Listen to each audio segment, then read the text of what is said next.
뉴스 뒷면에 숨어있는 심리, 다양한 이슈를 심리학적 관점에서 풀어보는 시간, 뉴스가 알고 심리. 김태훈 경남대 심리학과 교수 나오셨습니다. 어서 오세요. 안녕하세요. 오늘은 가족 내 심리와 갈등 문제를 다뤄보려고 합니다. 사춘기 자녀, 갱년기 부모. 시기에 따라 여러 갈등 양상이 있습니다. 화목한 가족도 있지만 대면대면하고 소통이 어려운 가족도 있거든요. 가족 간의 소통, 왜 이렇게 어려운 걸까요? 가족들이요, 서로 잘 안다고 생각해서 그렇습니다. 실제로 그 가족들이 서로 잘 알지 못함에도 불구하고 잘 안다고 착각하고요. 또 아주 친하지 않음에도 불구하고 친하다고 생각하는 경우도 되게 많습니다. 가족들이 친하지 않은 경우가 많군요. 네, 그 기자님은 하루에 어떤 분들이랑 시간을 제일 많이 보내시나요?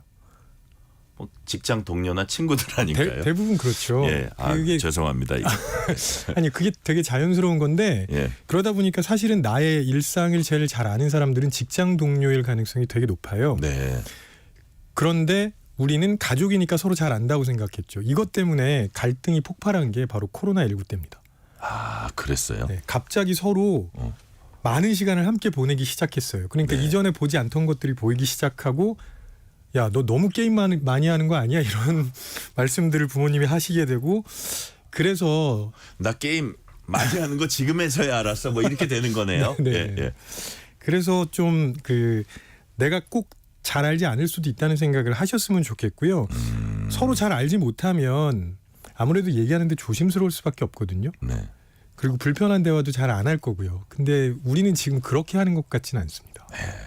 지금 서로 잘 알지 못하면서 너무 안다고 착각하고 있는 이거부터 이제 생각을 좀 네네. 고쳐야 된다. 심지어 더 나가면 거의 소유물로 생각하는 경우도 있어요. 그건 더 나간 얘기고. 자, 다음 질문은 특히 자녀가 사춘기 겪을 때 이런 소통 문제 많이 겪습니다. 사춘기 심리를 다룬 영화가 최근에 나왔다고 해요? 네, 인사이드 아웃 2라는 영화인데 네.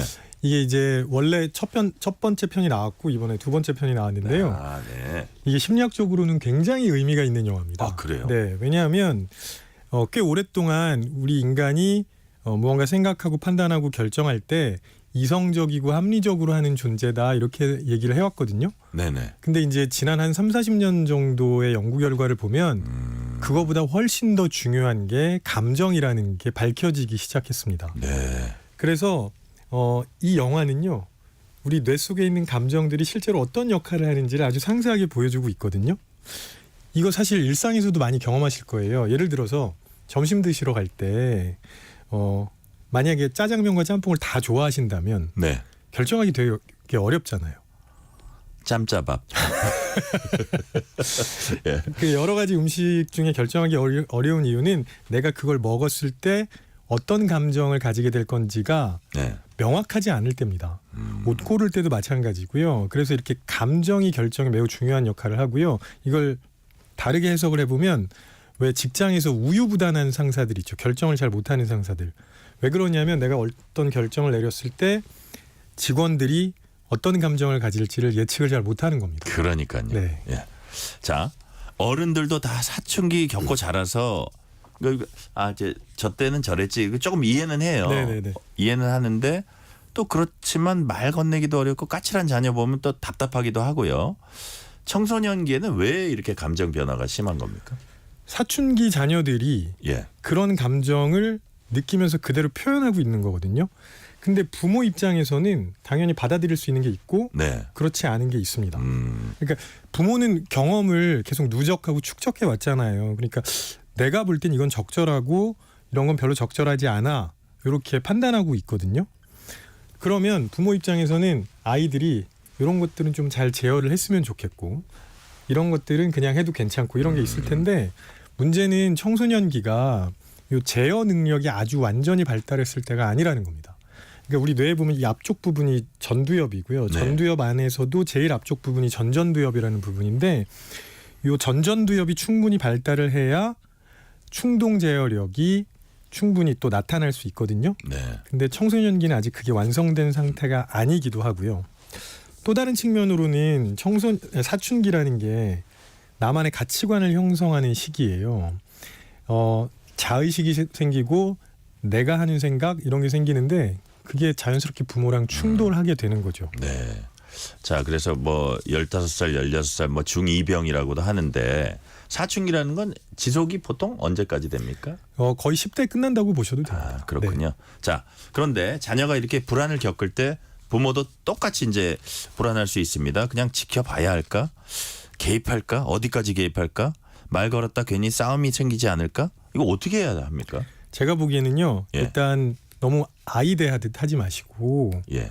마치 어른이랑 대화하는 것처럼 존중해 주시는 게 가장 첫 번째 단계여야 한다고 생각합니다.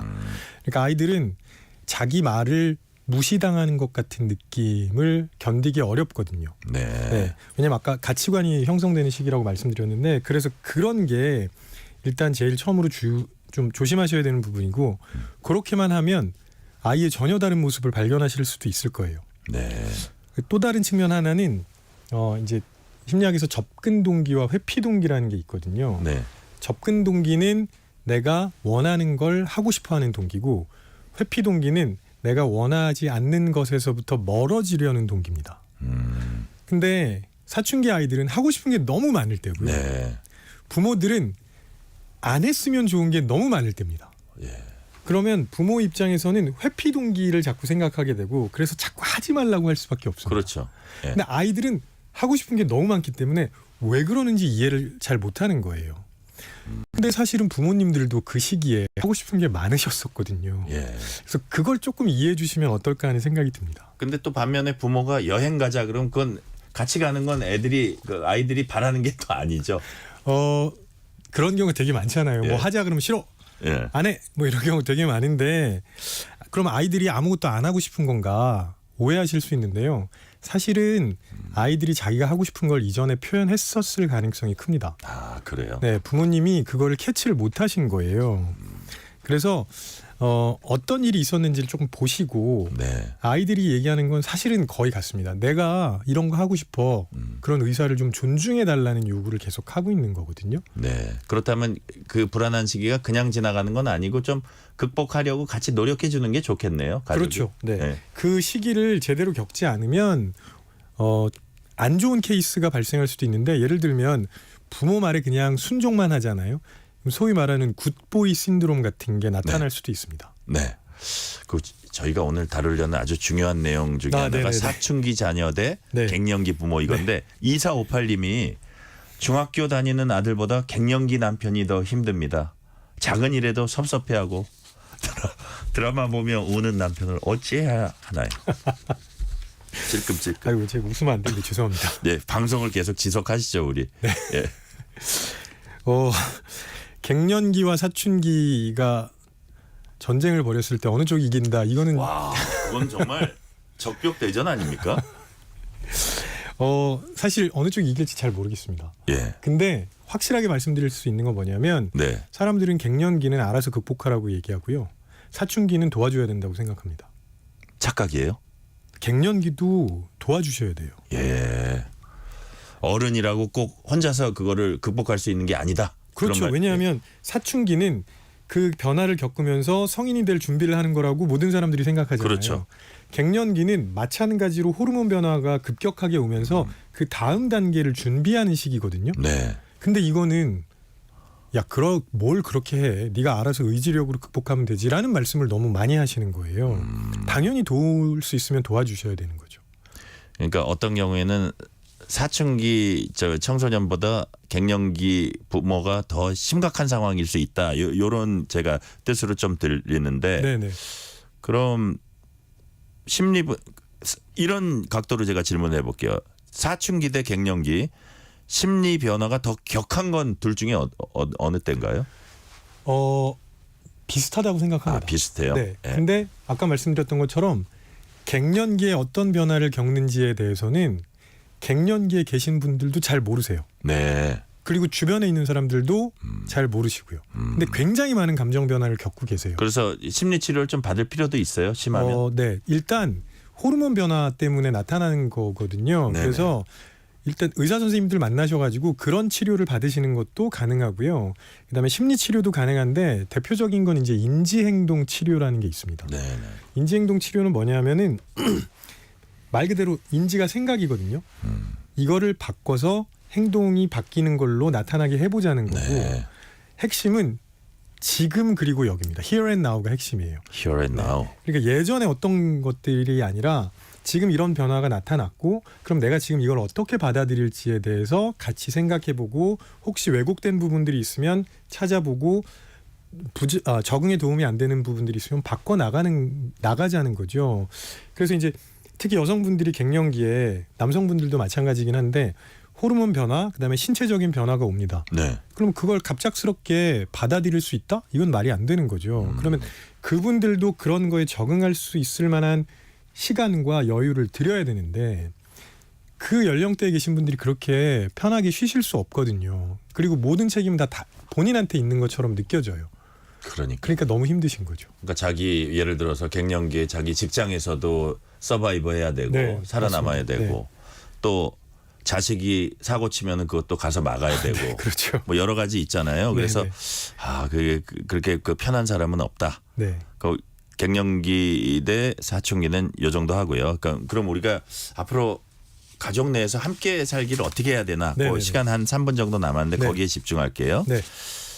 좀 관계라는 게 일방적이지가 않잖아요. 근데 뭐 부모들도 매번 이해와 양보하는 것도 지치고 힘들고 뭐 이럴 수도 있습니다. 솔직히 자녀들도 조금 부모 마음을 이해해 줬으면 좋겠는데 이럴 때는 어떻게 해야 되나요? 부모님들이 대부분 그렇게 말씀을 하시는데 부모님만 매번 이해와 양보를 한다고 말씀하시는데 아이들의 입장을 들어보면 아이들도 쌓인 게 많습니다. 네. 그리고 아이들도 이해하고 양보했다고 얘기를 해요. 그러니까 이게 한쪽이 일방적이라고 생각하시는 순간 사실 해결책을 찾기가 어렵습니다. 네. 소통을 거부해도 계속 시도는 해야 됩니까? 당연히 하셔야 되는데요. 원래 하던 방식을 그대로 반복하는 건 오히려 역효과만 납니다. 아, 그래요? 네, 방법을 바꾸셔야 돼요. 그럼 내가 지금 예컨대. 예. 예를 들면 제가 아까 말씀드렸던 것처럼 아이들이 계속 신호를 보냈는데 부모가 놓치는 경우가 되게 많습니다. 아이들은 갑작스럽게 행동한다? 그렇지 않고요. 아이들도 계속 빌드업이 있었어요. 근데 부모는 너무 바쁘니까 그런 걸 놓쳤을 수 있거든요. 그런 네. 걸 찾아 나가셔야 됩니다. 아, 그렇군요. 그러면 아이들을 변화시키기 위해서는 기존에 했던 다 통하지도 않는 그런 방식으로 자꾸 하지 말고 네. 다른 방식을 자꾸 모색을 해봐야 되고 맞습니다. 네. 아이가 나한테 어떤 사인을 주나를 면밀히 봐야 네. 되겠네요. 자, 그렇다면 결국 그 감정 소용돌이가 있다 하더라도 뭐 서로 소통을 잘하면 좀 해결에 좀 가까워지지 않을까 이런 기대를 가져보거든요. 근데 지금 말씀하셨듯이 좀 비슷한 질문 같습니다만 소통이라는 게 또 뭐 우리가 직장 내에서도 그렇지만 가정 내에서도 참 어렵잖아요. 정말 어렵죠. 그죠? 네네. 그럼 어떻게 하면 과연 이 소통을 잘할 수 있는지 그런 부분 한번 조금 정리를 해주세요. 네, 이거를 정답을 찾으려고 하시면 안 되고요. 정답을 찾으려 하면 안 된다. 각 가정마다 상황이 다르기 때문에 그 가정에 맞는 해답, 솔루션이 있을 거예요. 가정에 맞는 해답이요. 근데 한 가지만 꼭 말씀드리고 싶은 건 뭐냐면 아이를 제압하려고 하지는 않으셨으면 좋겠습니다. 아이를 제압하지 마라. 네. 그러니까 아이한테 패배감을 가지게 만드는 거는 아주 안 좋은 방법입니다. 그러니까 반대로 아이의 이야기를 들어준다는 건 그 아이를 존중한다는 거거든요. 아이를 패배자를 만들지 말고 존중해라. 네. 부모가 꽉 눌러서 너 이거 못해. 절대 하면 안 돼. 이렇게 그쪽으로만 계속 가시면 아이들이 그냥 무기력해지거나 혹은 튕겨나갈 가능성이 높아집니다. 그러니까 부모가 보기에 저건 아주 안 좋은 행동 같은데도 네. 너무 그렇게 일방적으로 몰아붙이지 말라고요. 그렇죠. 그게 안 되라고 말씀하시는 게 잘못됐다는 게 아니고요. 예. 그 아이한테 엄마 생각에는 아빠 생각에는 이게 별로 좋지 않은데 네 생각은 어떠냐. 그러고 그거 대신에 이거 하면 어떠냐. 예를 들어서. 네. 그 답도 아이한테 나오는 게 좋습니다. 아, 그렇군요. 네. 자, 아이를 존중하고 아이를 패배자 만들지 말라 말씀 주셨습니다. 오늘 말씀 여기까지 듣겠습니다. 지금까지 김태훈 경남대 심리학과 교수였습니다. 감사합니다. 네, 고맙습니다. 오늘 뉴스레터